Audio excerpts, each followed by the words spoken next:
This is sort of a quick shoot video considering I don't have anything big planned, and also I'm sort of running out of things to do. I was organizing my box of hardware.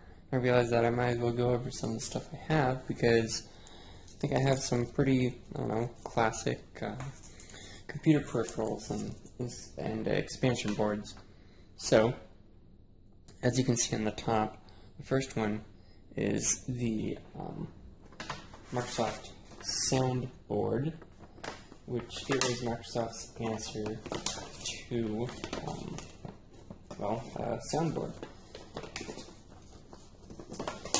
It does ad-lib emulation, but it can't do sound effects and music at the same time. It's ISA interface, as you can see here, and it has, if you focus, it has audio in and out jacks right there, so you can get, in theory, a cleaner audio stream for capturing. The main problem with this is that it doesn't support simultaneous MIDI playback and sound effects. You can have one or the other. If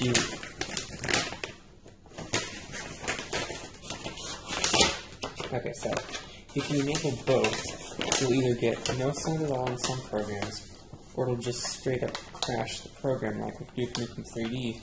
If you enable sound effects and music, it'll stop loading, it'll hang. Also, when it does do MIDI, it only supports general MIDI. You can't set it, it's not Sound Blaster compatible. So you can either have ad-lib support for music, or general MIDI, or no sound effects at all, or PC speaker sound effects, because I don't think it actually supports sound effects for most games. The next thing I have is an ISA interface Hercules mono video adapter, plus a line printer port on it. So let's just open this guy up. Also, my battery is pretty low, so it might die in the middle of this.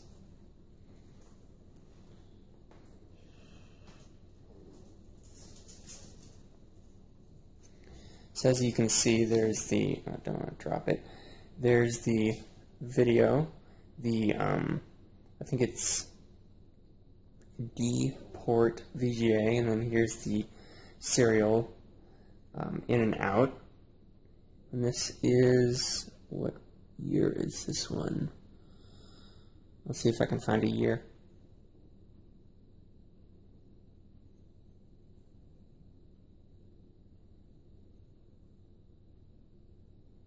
Okay, here we are. Right here. If it'll focus.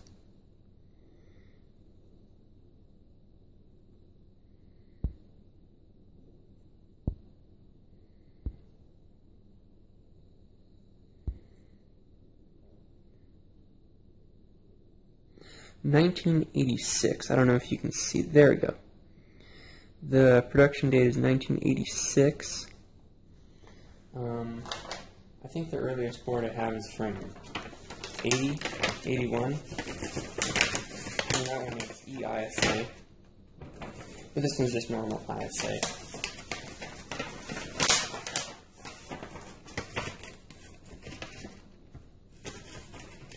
PCI didn't take root until the mid to late 90s.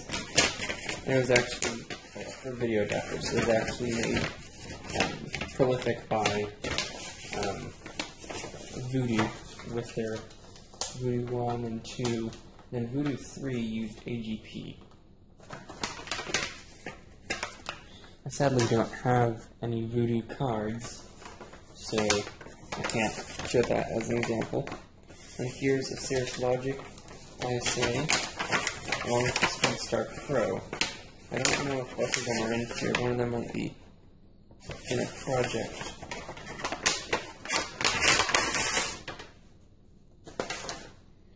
So let's start with the Cirrus Logic.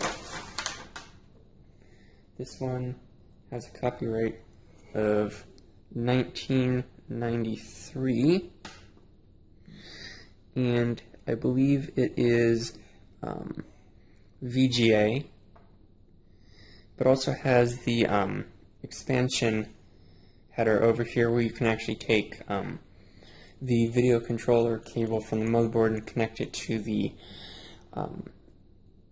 expansion board in an almost pass-through way, and one of the pins is bent.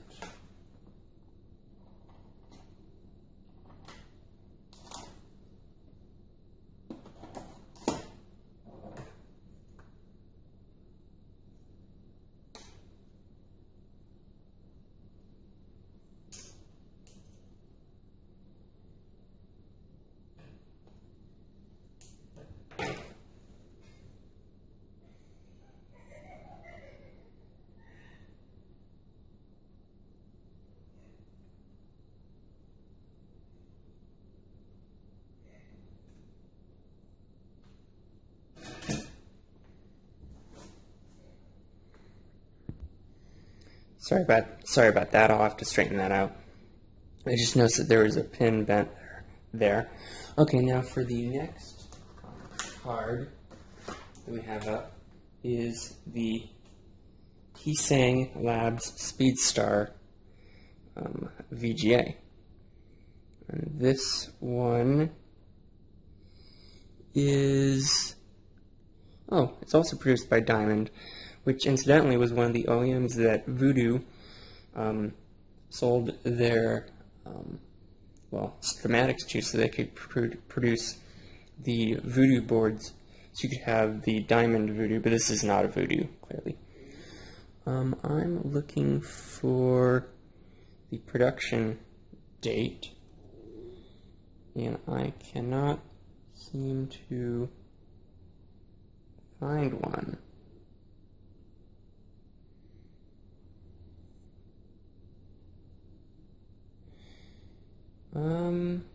Yeah, I'm gonna say this is 93 maybe. Anyone in the comments, if you Google it or something, tell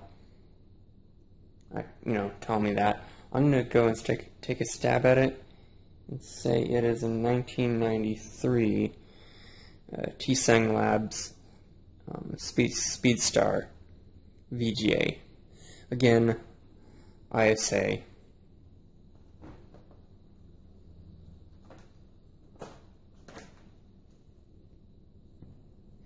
Next one is a Paradise VGA ISA.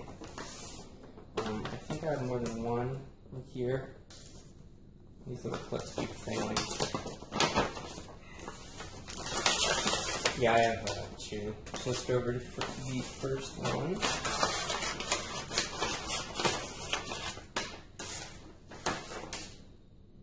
Interestingly enough, this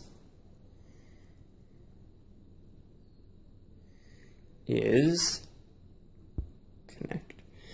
This guy has a printer cable adapter on the top where you can connect extra peripherals using a chaining cable, and it has the VGA switching control switches there, so you can switch whether or not it's doing color, CGA, VGA, EGA, or black and white, or mono, I think.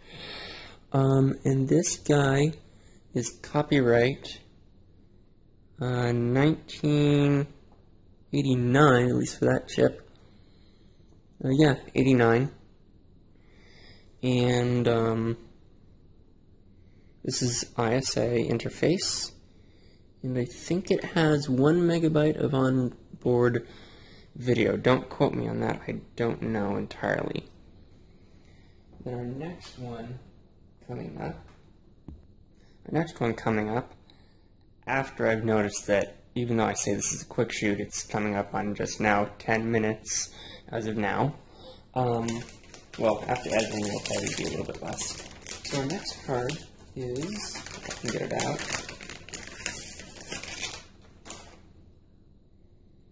Oh, it's a Paradise VGA ISA interface, copyright 88, with again the connector there. You can see that it also has the controllers for those, and incidentally, this supported I'm trying to think of it's not parallel, but it's a data port that's not VGA that you could attach to this faceplate and have it secured, and then have this little board which attached here, and then it could be like part of the ISA card, which I don't have for this anymore. It's in another box, but for some reason I decided to separate it. Now we are getting lower down on what we have left, so I'll just put this back in its bag. The next one we have is another diamond, but it's actually sort of interesting. This is actually uses a VESA, or VESA port. So let's go and get this guy.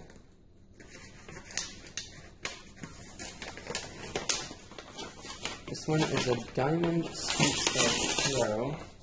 Sorry, this is a Diamond Speedstar Pro. If you can see it here. Having trouble getting it all into the camera shot, it's so long. So now if we look at the chip, it has copyright date of, oh, here it is, up here. I'm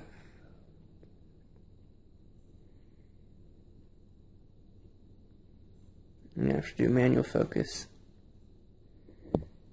Okay, there we go. 1983, I believe. Was that 93? Oh, no, sorry. This is 1993. And this actually came in one of my family's original Gateway 2000s. Now, the next thing we have is our VLD Mach 32 VESA, and then it says there are 3 VGA cards in here. Again, some of this might be out of date, but I'll have to check. Okay, so first guy is the VESA.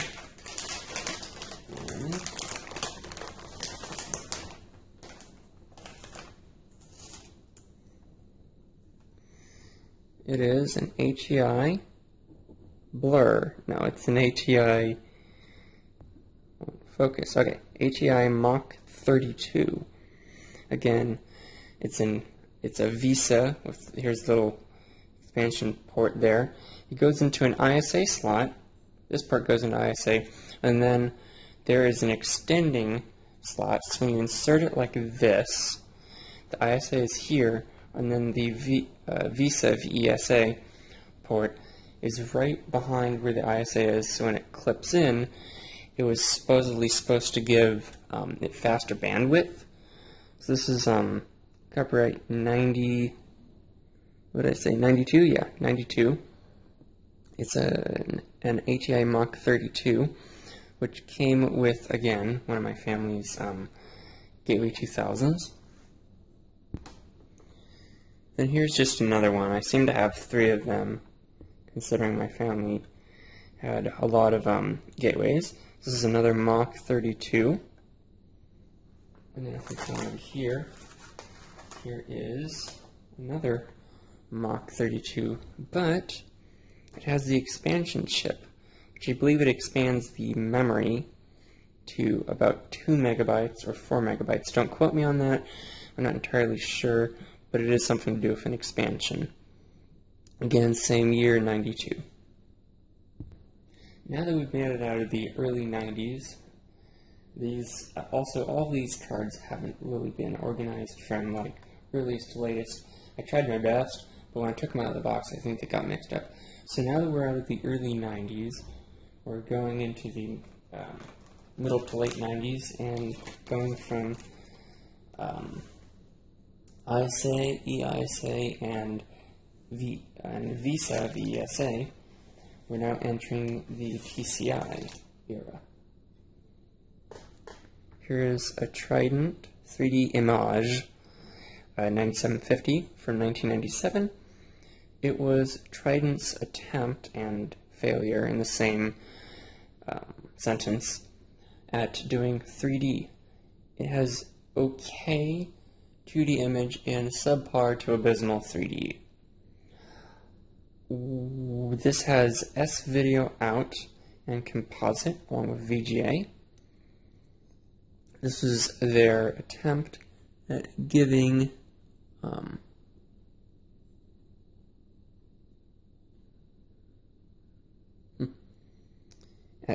OEMs something that was 3D so they could claim supports 3D games, even though it really didn't. Again, this came from a Gateway computer, and I have tested this, and the card coming up has way better 3D performance than this abysmal piece of something. Sorry about that, the battery died, so I had to go and charge it. So, wrapping up this quick video, continuing on, the, so after the basically flop, that was the Trident 3D Image, because it was their failure at 3D acceleration.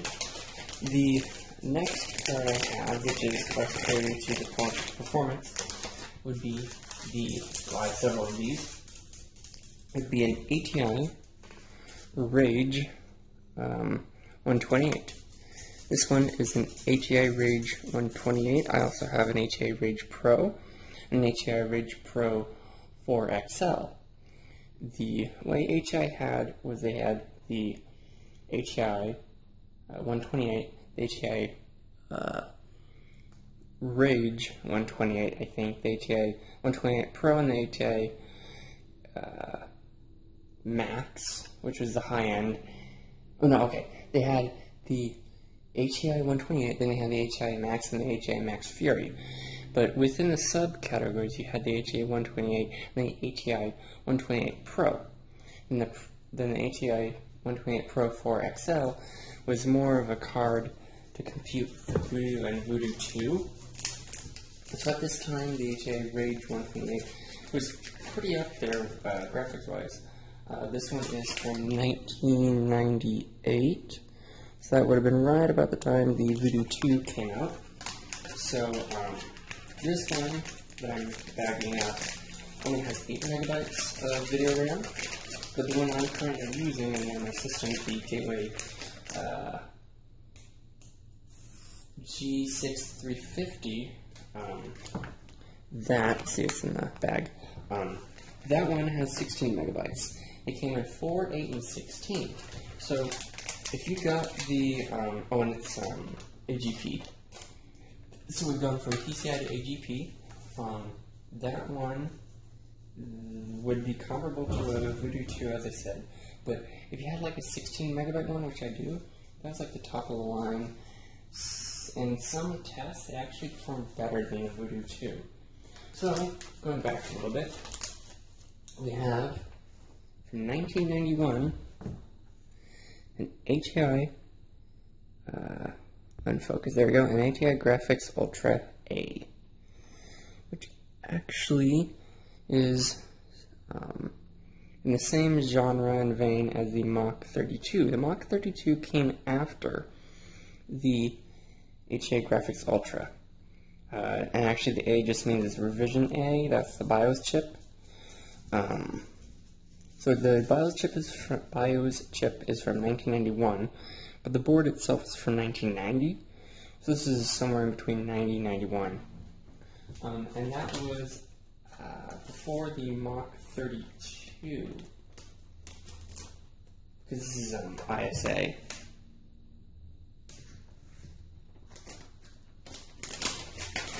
And I think, I'm not entirely sure if this came in a gateway, but it's definitely through third-party companies and through OEM distribution you can get this card.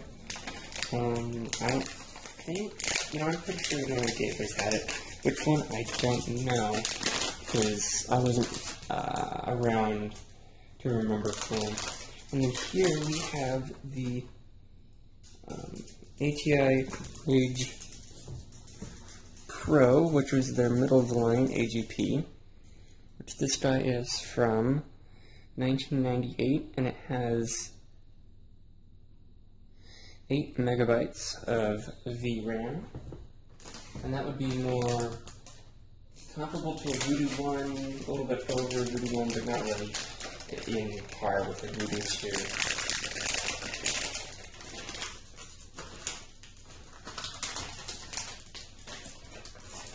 And continuing on, we have pretty much a Dell, NVIDIA something card from, I don't know, honestly. I want to say 2001, 1999 maybe. I really don't know much about this. I pulled it from a Dell Optiplex. It uses AGP.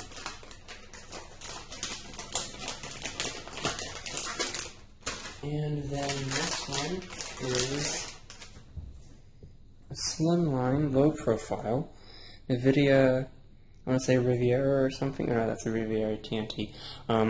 It's a NVIDIA something, 16 megabytes, and it came from I'm trying to remember. I think it came from a gateway. Yeah, NVIDIA right here.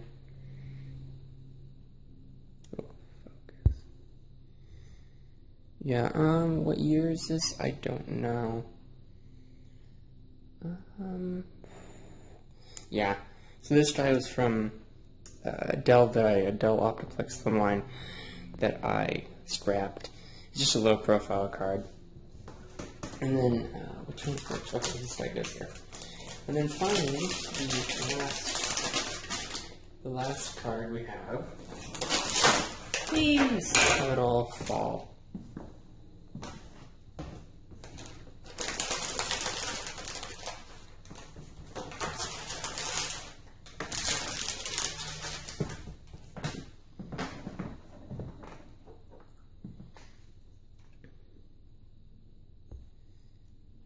And then this card, the last card, is an HEI 7000 series. I think it's a 7900. Yes, sorry, it's an HEI Radeon 7000, 32 megabytes. The funny thing about this is that, and this is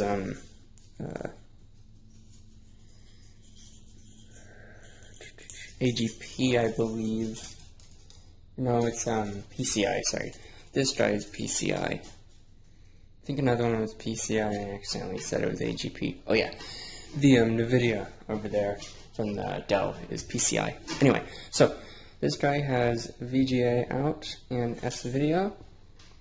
And a funny story about this is that this individual card is, along with some weird NVIDIA one, is the only card that is specifically, that Doom 3 was specifically written to not work on. I know that seems a little bit backwards. In the README file of Doom 3, it specifically notes that this one card, along with some NVIDIA ones, will not in any way work because they do not support even some of the basic DirectX features that Doom 3 was using. There is a hack to get it to work, but either half the time the game doesn't load, or you have texture errors. So, this has been Zesty Panda. Like, subscribe, thumbs up.